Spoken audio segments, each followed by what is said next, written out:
Let's start with the positives, because there aren't that many, and I want to give them their moment in the sun.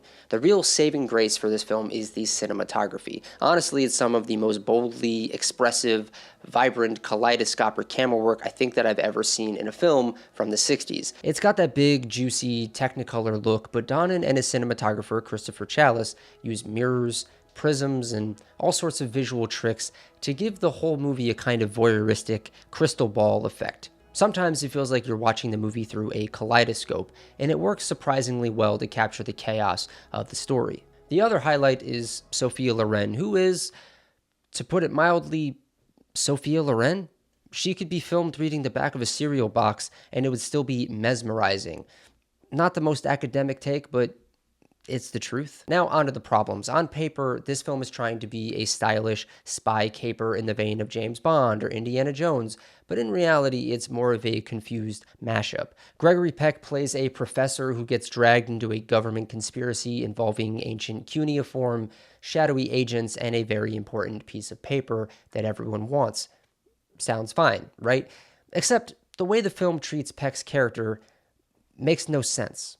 He's supposed to be an ordinary man thrust into extraordinary circumstances, but instead he comes off way too suave, unbothered, and too Gregory Peck. And then in the very next scene, he's stumbling around like a bumbling sitcom dad who accidentally wandered onto a spy set. It's like the film can't decide whether he's James Bond or Inspector Clouseau. And then there's the plot, which is less intricate espionage thriller and more convoluted tangle of betrayals, double agents, surprise fathers, and characters who show up for 5 minutes, only to be very important later on. It's not so much suspenseful as it is a little bit exhausting. The dialogue doesn't help. Either it veers between opaque exposition and corny one-liners that are supposed to be quippy, but they land more like dumb dad jokes. And while we're on uncomfortable subjects, the movie has a lot of white actors in brown face playing Arab characters, which is not great. It took me an embarrassingly long time to realize that Sophia Loren is meant to be playing an Arab woman.